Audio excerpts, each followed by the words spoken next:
Assalamualaikum warahmatullahi wabarakatuh. Hari ini kita memasuki materi yang baru, masih tentang kinematika gerak, yaitu gerak lurus beraturan dan gerak lurus berubah beraturan. Contoh gerak lurus beraturan ini sering ditemui di kehidupan sehari-hari. Makna gerak lurus beraturan itu berarti kecepatannya konstan. Misalnya kamu naik sepeda motor, kecepatannya dijaga 30 km per jam, arahnya juga lurus satu arah saja ke kanan misalnya. Tapi sebenarnya susah menemui GLB di kehidupan kita karena pakai sepeda motor saja kadang cepat, kadang lambat, sehingga yang paling sering itu gerak lurus berubah beraturan. Gerak lurus berubah beraturan ini berarti kecepatannya berubah, tapi berubahnya secara beraturan. Mari kita lihat sedikit-sedikit ya, dan ingat di sini kita tidak belajar turunan rumus untuk kelas biologi dan kimia. Turunan rumus hanya dipelajari oleh anak-anak fisika, supaya kalian tidak bingung. Yang pertama, gerak lurus beraturan atau disingkat GLB didefinisikan sebagai gerak suatu partikel dengan kecepatan tetap. Kecepatan tetap artinya baik besar maupun arahnya tetap. Ya, besar itu tadi 30 km per jam, arahnya berarti misalnya ke depan, maka selalu ke depan. Karena kecepatan partikel tetap, maka kata kecepatan bisa diganti dengan kelajuan. Kita sudah belajar minggu lalu bahwa kecepatan itu besaran vektor, sedangkan kelajuan itu sebenarnya jarak dibagi selang waktu. Dan termasuk besaran skalar. Hanya saja, karena di sini besar dan arahnya tetap, maka kata kecepatan kita sederhanakan saja, bisa diganti dengan kelajuan. Oleh karena itu, gerak lurus beraturan sebagai gerak bisa diartikan sebagai gerak suatu partikel pada lintasan lurus dengan kelajuan tetap. Berarti di sini partikel yang bergerak lurus beraturan akan menempuh jarak yang sama untuk selang waktu yang sama. Contohnya 1 detik pertama 1 meter, detik kedua juga 1 meter, detik ketiga juga 1 meter, sehingga penambahannya selalu 1 meter, 1 meter, 1 meter di setiap 1 detik begitu. Ya. Namun pada GLB ini dia tidak memiliki percepatan. Masih ingat tidak percepatan itu datangnya dari mana? Percepatan itu adalah perubahan kecepatan dibagi dengan selang waktu. Ada percepatan kalau ada perubahan kecepatan. Sedangkan di sini kecepatannya konstan. Oleh karena itu wajar saja percepatan pada GLB sama dengan 0. Baik, selanjutnya kita bisa melihat dulu grafik-grafiknya mungkin ya. Ini grafik kecepatan terhadap waktu. Lihat di sini grafik kecepatannya lurus. Jadi kalau 30 km per jam atau dalam meter per sekon, misalnya kita ambil 10 meter per sekon, maka kapanpun, biar 1 detik, 2 detik, 3 detik, dan seterusnya, dia akan 10 meter per sekon selamanya. Kita tidak usah belajar rumusnya. Nah, terus kalau posisinya seperti apa? Misalnya kita startnya bukan dari 0, tapi startnya misalnya dari 10 meter, maka setiap waktu itu penambahannya selalu sama ya. Jadi grafiknya itu akan lurus ke atas. Posisi terhadap waktu makin lama posisinya makin nambah karena kan dia bergerak. Ya, makin bergerak ke depan misalnya gitu. Nah, kalau rumus-rumus pada GLBB itu sederhana sekali. Misalnya gini, XT sama dengan X0 tambah VT. XT adalah posisi akhir, X0 adalah posisi awal, V itu adalah kecepatan atau boleh diganti dengan kelajuan, T adalah waktu. Namun, apabila dia mulai dari posisi 0 meter, maka hanya X sama dengan V dikali T. Jadi rumusnya sederhana sekali. Nah, gini ya kan? Kalau posisi awalnya 0 meter, maka akan menjadi X sama dengan VT. XT adalah posisi akhir atau posisi setelah bergerak selama T detik. X0 posisi mula-mula. Delta X adalah perpindahan. Kalau mau cari perpindahannya berarti kecepatan dikali waktu. Itu aja. Kalau dia gerak 2 dimensi, maka kita bisa mengubahnya menggunakan satuan R. Menggunakan lambang R. Ya kan, kalau kemarin Satu dimensi kalau ke sumbu X dia lambangnya X, kalau 2 dimensi R. Jadi tinggal diganti RT sama dengan R0 tambah VT. Di mana RT itu adalah XT itopi tambah YTJ topi, dan R0 itu X0 itopi tambah Y0J topi. Sekarang gerak lurus berubah beraturan. Gerak lurus berubah beraturan didefinisikan sebagai gerak suatu partikel pada lintasan garis lurus dengan percepatan tetap. Jadi ingat, lintasannya harus lurus, percepatan tetap.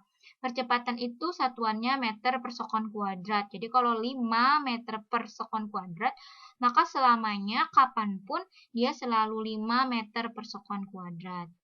Percepatan tetap artinya baik besar maupun arahnya juga tetap. Partikel yang melakukan GLBB memiliki percepatan tetap sehingga grafik percepatan terhadap waktu adalah horizontal. Kita lihat kayak gini.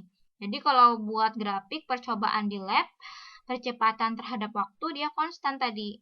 Kapanpun walaupun waktunya nambah ya, nambahan, dia tetap misalnya 5 meter per sekon kuadrat.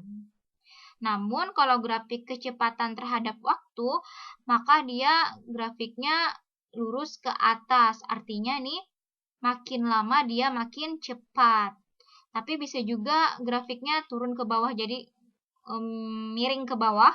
Itu berarti makin lama makin lambat. Sehingga ada dua istilah, ada percepatan, ada perlambatan. Apabila nanti kalian menghitung percepatannya lebih daripada 0 positif, berarti benda itu mengalami percepatan.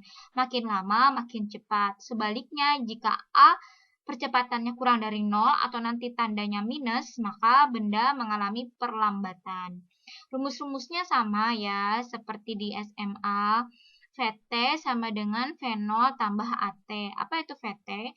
Kecepatan akhir, V0 kecepatan awal, A adalah, maaf, ya benar, VT kecepatan akhir, V0 kecepatan awal, A adalah percepatan, dan T adalah lama waktu benda bergerak. Kita tidak usah menurunkan rumus. Rumus lainnya juga adalah yang ini. X sama dengan V0T tambah setengah AT kuadrat. Atau kalau ini dengan catatan posisi awalnya sama dengan 0, berarti dia di awal titik acuan, di 0 meter. Tapi bagaimana kalau dia tidak, posisi awalnya tidak di 0 meter, maka menggunakan bentuk yang seperti ini. Ini ya, kalau ini dalam bentuk vektor, jadi cetak tebal. Yang ini, XT sama dengan X0 tambah V0T tambah setengah AT kuadrat. Posisi akhir ya, XT, X0 posisi awal, V0 kecepatan awal, T adalah waktu atau lamanya benda bergerak, A adalah percepatan. Satu lagi rumus juga, oh ya nih, kalau grafik posisi terhadap waktu itu dia melengkung. Ini namanya grafik parabola. Kenapa jadi melengkung? Karena kalian lihat di sini. Rumusnya apa? XT di sini setengah AT kuadrat. Jadi hubungan X dengan T kuadrat adalah X berbanding lurus dengan T pangkat 2. Karena T-nya pangkat 2, akhirnya yang terbentuk gambarnya adalah melengkung atau hiperbola. Rumus lain yang juga penting di sini pada GLBB adalah yang ini. VT kuadrat sama dengan V0 kuadrat tambah 2A delta X. Delta X ini adalah perpindahan, yaitu posisi akhir yang di atas ini kurang posisi awal. Gitu. Tapi boleh saja seandainya ya posisi awalnya 0 meter dan posisi akhirnya kita ganti dengan X, maka persamaan yang delta X ini boleh kita ganti dengan X saja. Bahkan kalau di SMA, X ini kita ganti dengan jarak. Karena tadi bendanya bergerak lurus ke depan saja, tidak berbalik arah dan besar percepatannya sama. Jadi boleh diganti dengan VT kuadrat sama dengan V0 kuadrat tambah 2AS. S itu lambang jarak. Kalau ini adalah penurunan rumusnya menggunakan integral. Kalau yang di depan tadi penurunan rumus dengan pendekatan grafik. grafik yang ada di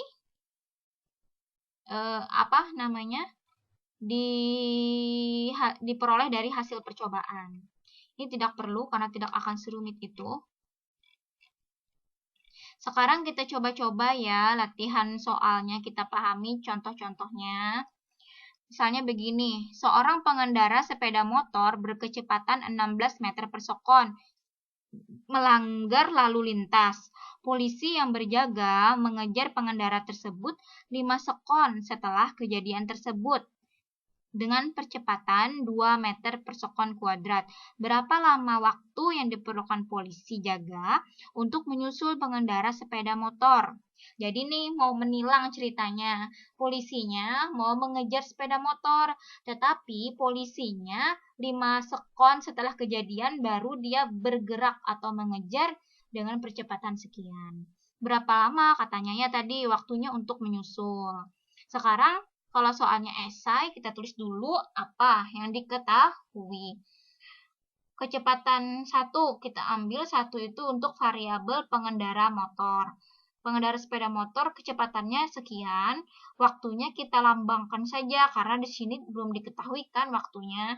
Jadi waktu yang diperlukan oleh pengendara sepeda motor adalah T. Sedangkan A2, 2 untuk variabel polisi adalah 2 meter per sekon kuadrat. V02 kita tidak tahu kecepatan awal polisi itu waktu awal berapa. Karena tidak diketahui, jadi kita tulis 0. Karena awalnya nih polisinya dalam keadaan berjaga, berarti dia diam saja di pos, kemudian dia bergerak, berarti posisi kecepatan awalnya adalah 0.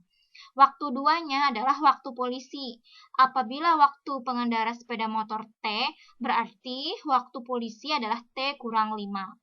Kenapa? Karena dia terlambat 5 detik. Iya, terlambat 5 detik. Jadi kurang 5. Pertanyaannya yang ditanya apa? Berapa lama waktu polisi kan? Berarti T2. Sekarang kita menggunakan gabungan antara GLB dengan GLBB. Kenapa? Kita lihat kasusnya. Sepeda motor berkecepatan sekian. Tidak ada keterangan bahwa sepeda motor nanti akan bertambah cepat atau bertambah lambat. Berarti pengendara sepeda motor ini melakukan GLB. Sedangkan polisi melakukan GLBB karena dia punya percepatan gitu. Jadi makanya di sini dia pakai GLB, di sini pakai GLBB. Lalu kenapa yang disamakan adalah posisinya? Posisi pengendara sepeda motor sama dengan posisi polisi. Kenapa? Karena coba kamu hayalkan ketika polisi dengan pengendara itu bertemu, ketika polisi mau menghentikan pengendara motor, maka syaratnya apa? Polisi harus bertemu ya kan? Polisinya harus bertemu dengan pengendara. Berarti saat itu posisinya sama.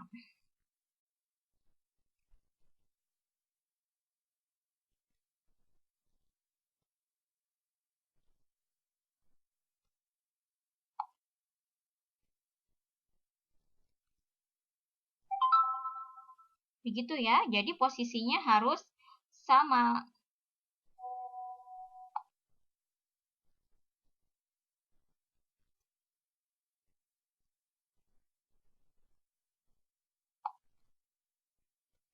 Itu syaratnya, sehingga di sini ditulis X1 sama dengan X2.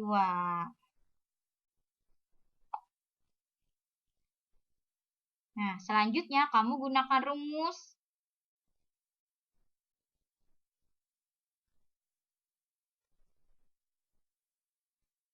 Kamu gunakan rumus apa kalau GLB kalau mencari X, V dikali T. Kalau pada GLBB mencari X apa? V0T tambah setengah AT kuadrat. Kenapa di sini dikasih variabel T bukan I11 itu artinya untuk apa? Untuk menandakan ini variabel milik pengendara motor. Sedangkan ini diberi 2, di sini 2. Maaf ini lupa ya. Ini harusnya T2 nih.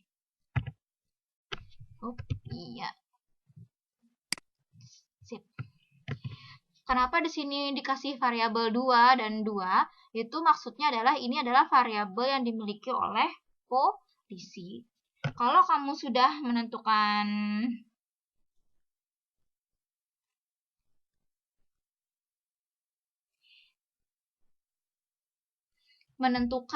rumus ini, maka kalian tinggal memasukkan saja apa-apa yang diketahui. Karena tadi kita sudah menulis diketahui, makanya penting menulis diketahui ditanya, begitu ya, biar runtut menyelesaikannya. V1 sudah ada di sini, masukkan angka. T1 adalah T. Ini kenapa nih jadi 0? Karena tadi saya bilang polisinya berjaga, berarti berjaga di pos ya, berarti dia awalnya itu berada di posisi diam. Kalau diam berarti kecepatan awalnya sama dengan 0. Oke, 0. Jadi ini 0 setengah, A2-nya berapa? Lihat diketahui 2, T2-nya berapa? T kurang 5. Baik, sisa disederhanakan, 16 dikali T, 16T, ini 0 diabaikan, setengah dikali 2, 1, tertinggal yang ini berarti ya, yang ini. 16T tetap 16T. Sekarang kamu harus ingat cara pengkuadratan ya. Lihat-lihat lagi dan baca lagi buku SMA. T kurang 5 pangkat 2 caranya bagaimana? Kita zoom dikit. Caranya adalah T dipangkatkan 2, T kuadrat. Kemudian 2 dikali negatif 5 dikali T menjadi minus 10T. Kemudian di sini negatif 5 pangkat 2. Negatif 5 pangkat 2 jadi berapa? Positif 25. Kemudian kita kelompokkan 16T dari sebelah kiri pindah ke sebelah kanan. Berarti jadi apa? T kuadrat minus 10T dikurangkan dengan yang tadi 16T, hasilnya adalah negatif 26T tambah 25. Kita mau mencari T-nya kan? Otomatis persamaan kuadrat ini harus diselesaikan. Bagaimana cara menyelesaikan persamaan kuadrat? Tolong kalian baca lagi buku di SMA-nya. Di SMP juga sudah ada tentang penyelesaian persamaan kuadrat. Persamaan kuadrat ini kalau kita selesaikan nanti menjadi dua suku, yaitu T kurang 25 dan T kurang 5. Ini kan T kuadrat ya, di sini depan T ini kan 1. Jadi T dengan T jadi dua suku nih karena pangkat 2. Kenapa dapat negatif 25? Kenapa di sini negatif 1? Coba kalian jumlahkan. Negatif 25 ditambah negatif 1, hasilnya negatif 26. Negatif 25 dikali negatif 1, hasilnya positif 25. Jadi angka di sini, jadi kamu tulis dulu T dengan T, angka yang di sini negatif 25, negatif 1, itu syaratnya adalah kalau ditambah, hasilnya harus negatif 26 yang di tengah sini. Tetapi kalau dikali, hasilnya harus positif 25. Tolong sekali lagi kalian baca persamaan kuadrat yang sudah ada di SMA. Karena apa yang kita pelajari itu berkelanjutan dari materi di SMA. Nah, sekarang ada dua pilihan. T kurang 25 sama dengan 0. Kita ambil dulu suku pertama. T kurang 25 sama dengan 0. Berarti kalau pindah ruas, T-nya sama dengan 25. Lalu kemudian T kurang 1 lagi suku ini. Berarti itu kita samakan dengan 0. Kan sama dengan kan? T kurang 1 juga sama dengan 0. Kalau pindah ruas, T-nya adalah sama dengan 1. Jadi ada dua kemungkinan. Mungkin jawabannya adalah 25, mungkin 1. Sekarang kita coba dulu untuk 25. Kalau T-nya 25 detik, berarti T2-nya apa? Yang ditanya kan T2 kan? Jadi di sini apa? T2 sama dengan T kurang 5. Terus kita masukin T-nya adalah 25. 25 kurang 5 berapa? 20 detik. Oke, kita simpan dulu jawabannya. Kemudian kemungkinan kedua T-nya sama dengan 1. Kalau 1 berarti T2-nya apa? T2 sama dengan T kurang 5. Berarti apa? 1 kurang 5, negatif 4. Apakah mungkin waktu itu negatif? Tidak. Waktu itu tidak negatif karena dia besaran skalar. Negatif bukan menunjukkan masa lampau, tapi memang tidak ada maknanya, tidak bermakna apa-apa.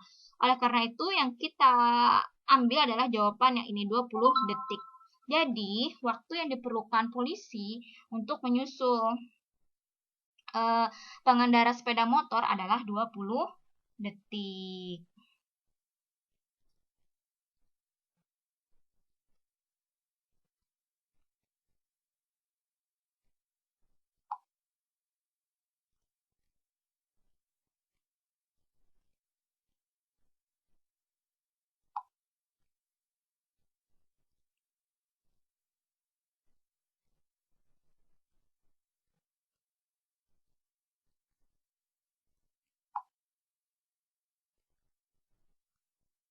Nah, begitu ya.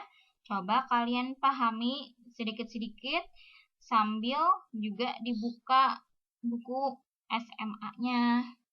Ya, jadi gitu caranya. Soal ini memang agak rumit karena menggunakan persamaan kuadrat. Mungkin yang masih bingung-bingung persamaan kuadrat agak gimana gitu ya. Tapi itu ada sudah di pelajaran matematika. Rata-rata kan kalian anak IPA ya. Tuh.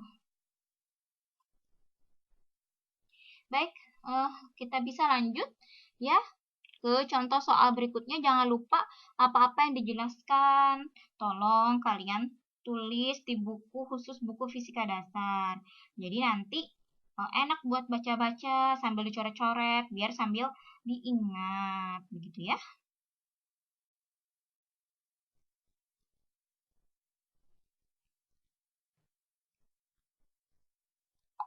Nah, yang soal berikutnya adalah berapa lama waktu yang diperlukan sebuah klotok untuk menyeberangi Sungai Martapura yang lebar Sungai Martapura itu 211 meter jika percepatannya dari keadaan diam adalah 0,01 meter per sekon kuadrat. Sekarang kita tulis dulu diketahuinya. Dia kan tidak diketahui titik acuannya mulai berapa meter, berarti posisi awalnya adalah 0 meter. Posisi akhirnya 211 meter, karena tadi dia mau menyeberang ke seberang gitu ya. Kecepatan awalnya dia bilang dari keadaan diam, berarti V0 sama dengan 0. A-nya percepatannya yang ini udah diketahui di soal. Pertanyaannya apa? Waktu. Berapa lama waktu? Berarti T, oke? Sekarang tadi GLBB rumusnya kan ada 3 ya. Berarti kalian pilih yang mana gitu kan. Biasanya anak-anak bingung karena rumusnya banyak. Kita nih pilih yang mana, Bu? Kamu sesuaikan saja. Sesuaikan apa yang diketahui X0, XT, V0, dan A. Sedangkan yang ditanya adalah waktu. Dengan variabel-variabel yang diketahui dan ditanyakan ini, maka rumus yang tepat adalah yang ini. XT sama dengan X0 tambah V0T tambah setengah AT kuadrat.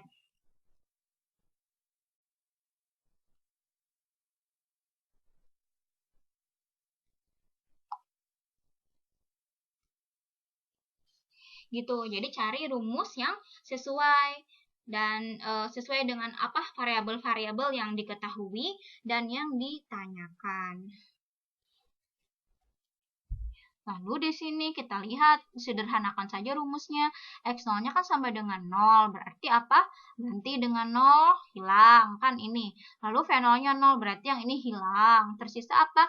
XT sama dengan setengah AT kuadrat. Ini kita putar saja,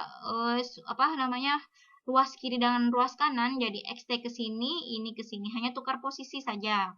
Kalau kita kan ditanyanya T ya, jadi harus diarahkan rumus itu sesederhana mungkin agar ketemu persamaan T. Jadi di sini T kuadrat tetap T kuadrat, 2 ini di bawah ya. Kalau pindah ke kanan berarti dikali naik ke atas, sehingga menjadi 2 XT. A ini di sini ya, di sebelah kiri dan di atas. Kalau pindah ke sebelah kanan, dia menjadi ke bawah. Jadi diperoleh T kuadrat sama dengan 2XT per A. Tapi ini masih pangkat 2. Kalau hanya T saja, berarti ini diakarkan. Ya, ya, paham nggak? Ini T pangkat 2. Akar kan? Bukan, kuadrat kan? Kalau mencari T-nya saja, berarti yang ruas ini harus diakarkan. Sebab akar T kuadrat ini jadi T. Masing-masing diakarkan. Ini diakarkan, ruas kiri. Yang ruas kanan juga diakarkan. Akar T kuadrat adalah T, sedangkan ini ya jadi akar. Lalu, masukkan saja lagi angka-angkanya sesuai dengan yang diketahui. Sudah kan jelas XT-nya yang diketahui sekian. A-nya sekian, tinggal dihitung saja. Dihitung bisa menggunakan kalkulator. Karena ini angkanya ganjil, ada koma-komanya gitu. Sehingga diperoleh 2 kali 10 pangkat 2 detik. Jadi, klotok memerlukan 2 kali 10 pangkat 2 detik untuk menyeberangi Sungai Martapura. Kesimpulannya adalah kalau kalian menentukan rumus apa yang digunakan, lihat yang diketahui apa, lihat yang ditanyakan. Mohon ini ditulis dan dipahami per langkah begitu ya. Kalau tidak paham, silahkan ditanyakan. Di sini ada latihan-latihan soal, tapi nanti dulu latihan soal saya belum memberikan PR. Ini dulu penjelasan saya tentang GLB dan GLBB.